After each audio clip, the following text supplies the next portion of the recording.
Smuggling ಕೇಸ್ನಲ್ಲಿ ಹೆಚ್ಚಿನ ವಿಚಾರಣೆಗಾಗಿ ಡಿಆರ್ಐ ಅಧಿಕಾರಿಗಳು ಕಸ್ಟಡಿಗೆ ತೆಗೆದುಕೊಂಡಿದ್ದಾರೆ. ಕೋರ್ಟ್ನಿಂದ ತನಿಖಾಧಿಕಾರಿಗಳು ಆರೋಪಿಗೆ ಕೆಲವು ಸೂಚನೆಯನ್ನ ಕೊಡಲಾಗಿದೆಯಂತೆ. 3 ದಿನ ಡಿಆರ್ಐ ಕಸ್ಟಡಿಯಲ್ಲಿರುವಂತಹ ನಟಿ ರನ್ಯಾ ರಾವ್ಗೆ ಸಂಬಂಧಪಟ್ಟಂತೆ ಇನ್ನಷ್ಟು ಇಂಟ್ರೆಸ್ಟಿಂಗ್ ಡೀಟೇಲ್ಸ್ ಇದು. ಡಿಆರ್ಐ ಕಸ್ಟಡಿಗೆ ರನ್ಯಾ ಹೋದ್ಲು, ಆದರೆ ಕೋರ್ಟ್ ಹೇಳಿದ್ದೇನು ಕಸ್ಟಡಿ ಕೊಡಬೇಕಾದ್ರೆ ಅಂತ ನೋಡೋದಾದ್ರೆ, ಕಸ್ಟಡಿಯಲ್ಲಿ 30 ನಿಮಿಷ ವಕೀಲರ ಭೇಟಿಗೆ ಅವಕಾಶವನ್ನ ಕೊಡಬೇಕು ಅಂತ ಇನ್ಸ್ಟ್ರಕ್ಷನ್ಸ್ ಅನ್ನು ಕೊಟ್ಟಿದ್ದಾರೆ. ಆಕ್ಚುಲಿ ಇದನ್ನ ಅಪೀಲ್ ಮಾಡ್ಕೊಂಡಿರ್ತಾರೆ ರನ್ಯಾ ಪರ ವಕೀಲರು, ನಮ್ಗೆ ಅವಕಾಶ ಮಾಡಿಕೊಡ್ಬೇಕು ಅಂತ ಹೇಳಿ. ಸೊ ಅದನ್ನ ಮಾನ್ಯ ಮಾಡಿರೋ ಹಾಗೆ ಕಾಣಿಸ್ತಾ ಇದೆ. ಡಿಆರ್ಐ ಅಧಿಕಾರಿಗಳ ಸಮ್ಮುಖದಲ್ಲಿ ವಕೀಲರ ಭೇಟಿಗೆ ಅವಕಾಶ ಇರುತ್ತೆ. ಓಕೆ, ನೀವು ಮೀಟ್ ಮಾಡ್ಬೋದು, ಬಟ್ ಅಧಿಕಾರಿಗಳ ಸಮಕ್ಷಮ ಇರಬೇಕಲ್ಲಿ ಅಂತ ಹೇಳಿದಾರಂತೆ. ಕಸ್ಟಡಿ ವೇಳೆ ಇಲ್ ಟ್ರೀಟ್ಮೆಂಟ್ ಕೊಡೋದಂತೆ ಸೂಚನೆಯನ್ನು ಕೊಟ್ಟಿದ್ದಾರೆ ಅನ್ನೋದು ಗೊತ್ತಾಗ್ತದೆ. ಇಲ್ ಟ್ರೀಟ್ಮೆಂಟ್ ಅಂದರೆ ಹೊಡೆಯೋದು, ಬಡಿಯೋದು, ವರ್ಕೌಟ್ ಮಾಡೋದು ಅದೆಲ್ಲ ಮಾಡಬೇಡಿ ಅಂತ ಸೂಚನೆಯನ್ನು ಕೊಟ್ಟಿದ್ದಾರಂತೆ. ಸುಪ್ರೀಂ ಕೋರ್ಟ್ನ ನಿಯಮಗಳನ್ನು ಪಾಲಿಸುವಂತೆ ತನಿಖಾಧಿಕಾರಿಗಳಿಗೆ ಸೂಚನೆಯನ್ನು ಕೊಟ್ಟಿದ್ದಾರೆ ಅನ್ನೋದು ಗೊತ್ತಾಗ್ತಾ ಇದೆ. ಮೂಲಭೂತ ಸೌಲಭ್ಯ, ಊಟ, ಹಾಸಿಗೆ ಒದಗಿಸೋದಕ್ಕೆ ಸೂಚನೆಯನ್ನು ಕೊಟ್ಟಿದ್ದಾರೆ. ಆಕೆ ಒಂದೇ ಬಟ್ಟೆಯಲ್ಲಿ ಇದ್ಲು ಅನ್ನೋ ಮಾಹಿತಿ ಏನೋ ಇದೆ. ಒಂದು 5 ದಿನ ಒಂದೇ ಬಟ್ಟೆಯಲ್ಲಿ ಇದ್ಲು, ಬಟ್ಟೆ ಚೇಂಜ್ ಮಾಡೋದಕ್ಕೂ ಅವಕಾಶ ಕೊಟ್ಟಿರಲಿಲ್ಲ. ಆಮೇಲೆ ಮೊನ್ನೆ ಹಂಗೆ ಕೊಟ್ಟರು, ಅವರ ಸಹೋದರ ಬಂದು ಅಂತೆಲ್ಲ ಮಾಹಿತಿ ಇದೆ. ಸೊ ಮೂಲಭೂತ ಹಕ್ಕುಗಳನ್ನು ಕಿತ್ಕೊಳ್ಬೇಡಿ ಅಂತ ಹೇಳಿದಾರಂತೆ.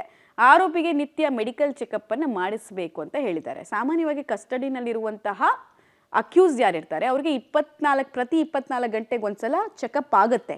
ಇದು ರೂಲ್ಸು. ಅದು ಇಲ್ಲಿ ಸ್ಪೆಷಲ್ ಇನ್ಸ್ಟ್ರಕ್ಷನ್ ಅಂತ ನಾವು ಕನ್ಸಿಡರ್ ಮಾಡೋಕ್ಕಾಗಲ್ಲ. ನಿಯಮ ಅದು. ನಿಯಮ ಯಾವಾಗಲೂ ಅಷ್ಟೇ ಕಸ್ಟಡಿ ಕೊಡಬೇಕಾದ್ರೆ ಇದನ್ನು ಹೇಳ್ತಾರೆ. ಈ ಕೇಸ್ನಲ್ಲಿ ಸ್ಪೆಷಲ್ ಆಗಿ ಹೇಳಿಲ್ಲ.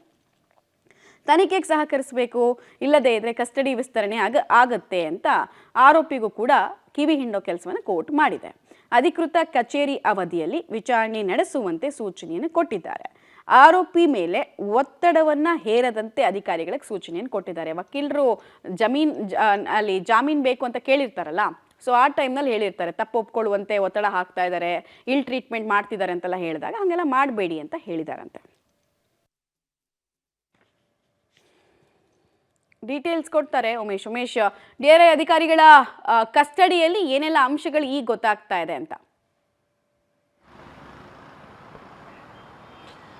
ಮಮತಾ, ಈಗ ಡಿಆರ್ಐ ಅಧಿಕಾರಿಗಳು 3 ದಿನಗಳ ಕಾಲ ನಟಿ ರನ್ಯಾನ ವಶಕ್ಕೆ ಪಡೆದಿರುವಂಥದ್ದು. ವಶಕ್ಕೆ ಪಡೆಯುವಂಥ ವೇಳೆಯಲ್ಲಿ ಕೋರ್ಟ್ ಮುಂದೆ ಕೆಲವೊಂದು ಅಂಶಗಳನ್ನು ಕೂಡ ಅವರು ಉಲ್ಲೇಖ ಮಾಡಿ ಹೇಳಿರುವಂಥದ್ದು. ಅಂದರೆ ನಟಿ ರನ್ಯಾ ಡಿಸೆಂಬರ್ನಿಂದ ಹಿಡಿದು ಮೊನ್ನೆ ಫೆಬ್ರವರಿ ತನಕ ಯಾವ್ಯಾವ ದೇಶಗಳಿಗೆ ಹೋಗಿ ಬಂದರು, ಎಷ್ಟೆಷ್ಟು ದಿನಗಳ ಕಾಲ ಅಲ್ಲಿ ಉಳಿದುಕೊಂಡಿದ್ರು ಅನ್ನೋದ್ರ ಬಗ್ಗೆ ಕೂಡ ಇಲ್ಲಿ ಮೆನ್ಷನ್ ಮಾಡಿರುವಂಥದ್ದು. ಅದರಲ್ಲಿ ಡಿಸೆಂಬರ್ನಲ್ಲಿ ಆಕೆ ದುಬೈಗೆ 2 ಬಾರಿ ಹೋಗಿದ್ರೆ, ಜನವರಿಯಲ್ಲಿ ಅಮೇರಿಕಾಗೆ 2 ದಿನ ಹೋಗಿ ಬಂದಿದ್ದಾಳೆ. ನಂತರದಲ್ಲಿ ಫೆಬ್ರವರಿಯಲ್ಲಿ ಸತತವಾಗಿ 3 ಬಾರಿ ದುಬೈಗೆ ಹೋಗಿ ಬಂದಿರೋದ್ರ ಬಗ್ಗೆ ಟ್ರಾವೆಲ್ ಹಿಸ್ಟ್ರಿ ಸಿಕ್ಕಿದೆ. ಅದಾದ ನಂತರದಲ್ಲಿ ಈಕೆಯ ಏನು ಮೊಬೈಲು ಮತ್ತು ಲ್ಯಾಪ್ಟಾಪನ್ನು ವಶಕ್ಕೆ ಪಡೆದಿದ್ದಂಥ ಡಿಆರ್ಐ ಅಧಿಕಾರಿಗಳು ಅದನ್ನು ಪ್ರಾಥಮಿಕವಾಗಿ ತನಿಖೆ ನಡೆಸಿದರು. ಮತ್ತು ಆಕೆ ಮನೆ ಮೇಲೆ ದಾಳಿ ಮಾಡಿದಂಥ ವೇಳೆಯಲ್ಲಿ ಒಂದಷ್ಟು ಹಣ ಮತ್ತು ಚಿನ್ನಾಭರಣ, ಒಂದಷ್ಟು ಮತ್ತೆ ದಾಖಲೆಗಳು ಸಿಗ್ತವೆ. ಅವನ್ನೆಲ್ಲ ಪರಿಶೀಲನೆ ಮಾಡಿದಂಥ ವೇಳೆಯಲ್ಲಿ ನಟಿ ರನ್ಯಾಳೆ ಈ ಏನು ಅಕ್ರಮ ಚಿನ್ನದ ಸಾಗಾಟದ ಕಿಂಗ್ ಪಿನ್ ಅನ್ನೋದು ಗೊತ್ತಾಗಿದೆ. ಆದರೆ ಆಕೆ ಒಬ್ಬಳೇ ಮಾಡೋದಕ್ಕೆ ಸಾಧ್ಯವಾಗೋದಿಲ್ಲ. ಆಕೆ ಸುತ್ತ ಒಂದು ಸಿಂಡಿಕೇಟ್ ಮಾಡಿಕೊಂಡು ಈ ಅಕ್ರಮವಾಗಿ ಚಿನ್ನವನ್ನು ಸಾಗಾಟ ಮಾಡ್ತಾ ಇದ್ದಾಳೆ. ಆ ಸಂಬಂಧಪಟ್ಟ ಹಾಗೆ ವಿಚಾರಣೆ ಅಗತ್ಯ ಇರೋ ಕಾರಣಕ್ಕಾಗಿ ಆಕೆಯನ್ನು ಕಸ್ಟಡಿಗೆ ಕೊಡಬೇಕು ಅಂತೇಳಿ ಕೇಳ್ಕೊತಾರೆ. ಆ ಸಂದರ್ಭದಲ್ಲಿ ಕೋರ್ಟ್ ಕೂಡ ಅದು ಏನು ಅಧಿಕಾರಿಗಳ ಮನವಿಗೆ ಮನವಿ ಸ್ಪಂದಿಸಿ ಈಗ 3 ದಿನಗಳ ಕಾಲ ಆಕೆಯನ್ನು ಕಸ್ಟಡಿಗೆ ಕೊಟ್ಟಿರುವಂಥದ್ದು. ಕಸ್ಟಡಿ ಕೊಡೋ ಸಂದರ್ಭದಲ್ಲೂ ಕೂಡ ಒಂದಷ್ಟು ನ್ಯಾಯಾಧೀಶರು ಕೂಡ ಅವರಿಗೆ ಸೂಚನೆ ಕೊಟ್ಟಿದ್ದಾರೆ ಅಧಿಕಾರಿಗಳಿಗೆ. ಆಕೆಗೆ ಬಲವಂತವಾಗಿ ಅಥವಾ ಕಿರುಕುಳ ಕೊಟ್ಟು ವಿಚಾರಣೆ ಮಾಡಬೇಡಿ. ಅದರ ಜೊತೆಗೆ ಆಕೆಗೆ ಪ್ರತಿದಿನ ಆ ವಕೀಲರನ್ನ ಅರ್ಧ ಗಂಟೆಗಳ ಕಾಲ ಭೇಟಿಯಾಗೋದಕ್ಕೆ ಅವಕಾಶ ಮಾಡಿಕೊಡ್ಬೇಕು. ಮೂಲಭೂತ ಸೌಕರ್ಯಗಳೇನಿದ್ದಾವೆ, ಬಟ್ಟೆ ಆಗಿರ್ಬೋದು, ಊಟ, ಆ ರೀತಿಯ ಎಲ್ಲ ವಸ್ತುಗಳನ್ನು ಕೂಡ ಆಕೆಗೆ ನೀಡಬೇಕು. ಬಲವಂತ ಮಾಡಿ ವಿಚಾರಣೆ ಮಾಡಬೇಡಿ, ಮತ್ತು ಆಫೀಸ್ ಅವರ್ಸಲ್ಲಿ ಮಾತ್ರ ವಿಚಾರಣೆ ಮಾಡಿ ಅನ್ನೋ ಮಾತನ್ನು ಹೇಳುವಂಥದ್ದು. ಅದರ ಜೊತೆಗೆ ನಟಿ ರನ್ಯಾಗೂ ಕೂಡ ನ್ಯಾಯಾಧೀಶರು ಒಂದು ಸೂಚನೆ ಕೊಟ್ಟಿರುವಂಥದ್ದು.